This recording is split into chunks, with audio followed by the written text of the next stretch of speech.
안녕하세요. 오늘은 저자의 책 극의 나르시시스트 마자를 가지고 와서 저의 경험을 보태서 치유 2단계 나 자신과 감정 돌보기에 대해서 알아보도록 하죠. 저는 나르시시스트 남친과의 잔인한 이별로 내 감정을 알아채기보다는 남친을 어떻게 하면 붙잡을 수 있을까에 더 집중을 하는 바람에 그 나를 남친을 더 오만하게 만든 효과가 있어서 땅을 치고 후회했었네요.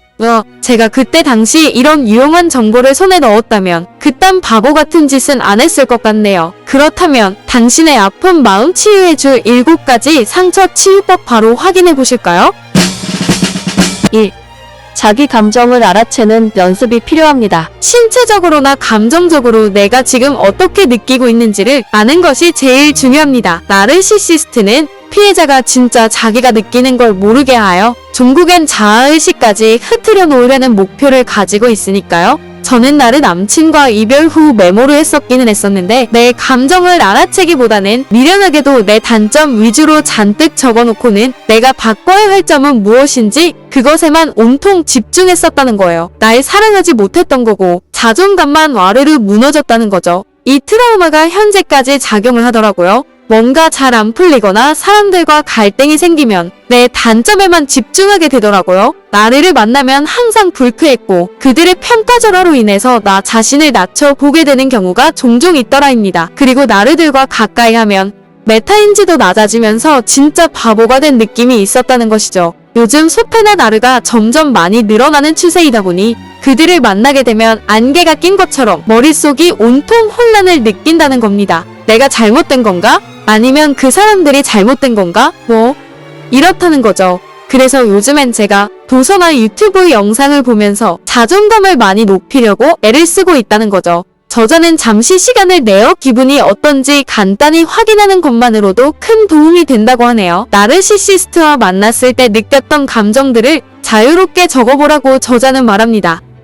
나르시시스트를 만나면 항상 죄책감이 든다. 이런 죄책감은 누군가 무언가를 요청할 때는 얘라고 말하기 전에 시간을 두고 내 마음을 확인한다라는 나의 치유의 목표에 방해가 된다. 그가 내게 요구할 때 거절을 하려고 생각만 해도 죄책감이 들어서 결국 들어주고 말기 때문이다. 2.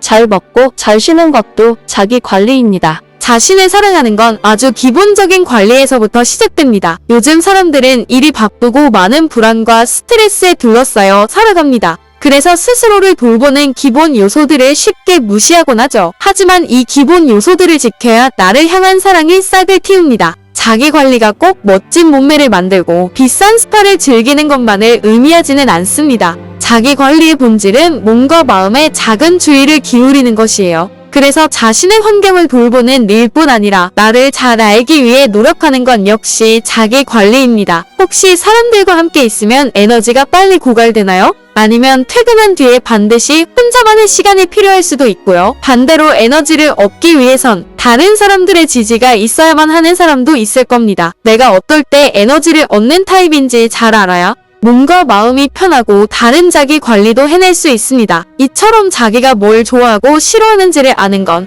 스스로에게 다정함과 존중, 사랑을 보여주는 가장 빠른 방법입니다. 3. 변하지 않는 핵심 자아를 발견하세요. 이제 진정한다. 즉, 핵심 자아를 찾아가 봅시다. 내향적인 사람과 외향적인 사람은 어디에서 에너지를 끌어내는가에서 차이가 생기죠. 어떻게 다른 사람들과 상호작용하고 어떤 방식으로 자기 시간을 보내는 걸 선호하는지 알면 자신의 진정한 모습을 발견할 수 있을 거예요. 4. 내게 맞는 에너지 충전법을 찾으세요. 내향적인 사람인지 외향적인 사람인지에 관계없이 자신만의 방식으로 에너지를 충전하고 회복하는 시간이 꼭 필요합니다. 이는 스스로의 욕구를 존중하는 태도죠. 우선 에너지가 고갈되었을 때 나타나는 몸의 반응이나 신호를 생각해보세요. 그리고 에너지를 충전하기 위한 나만의 방법을 만드세요. 예를 들어 외향적인 사람이라면 아마 코로나19가 유행하는 동안 매우 에너지가 떨어졌을 것입니다. 사람들과 자유로이 만나고 이야기 나누는 시간이 줄었을 테니까요.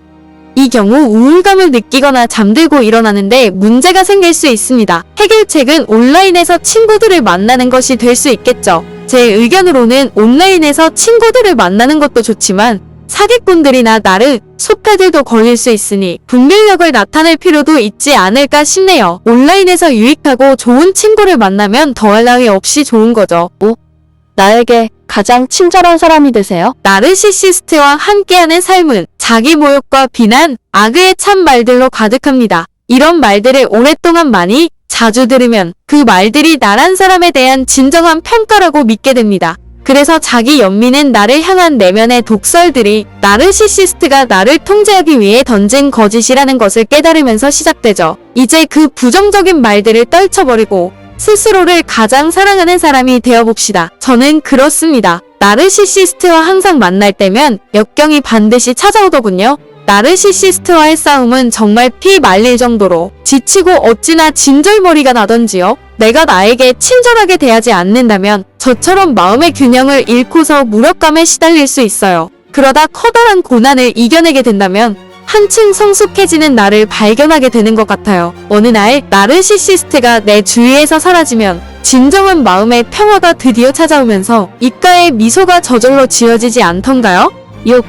자기 주장은 이기적인 게 아닙니다. 적극적인 자기 주장은 때론 공격적인 성격으로 오해받기도 합니다. 하지만 자기 주장과 공격성은 상당히 다른 개념입니다. 공격성은 존중받을 수 없는 행위이지만 자기 주장은 남과 나 모두를 존중할 수 있는 접근 방식이기 때문입니다. 물론 피해자들 중에는 적극적인 자기 주장을 불편해하는 사람이 많습니다. 그러나 자기 주장을 하는 법은 반드시 익혀야 하는 자기 보호 기술입니다. 적극적 자기 주장은 신체 반응을 알아차리고 그 반응이 나 자신을 보호하도록 인도합니다. 저도 이 부분에서 취약점으로 작용을 하는 부분인데요. 회사에서 만난 관리자에게 내 주장을 잘 못하고 눈치를 보면서 지시에 잘 따르는 편이라는 거죠. 내 마음은 불만인 건데 의사표현을 확실하게 못한다는 겁니다. 제가 이제부터라도 의사표현 확실하게 잘할 수 있도록 훈련을 해야겠다는 다짐이 듭니다. 7.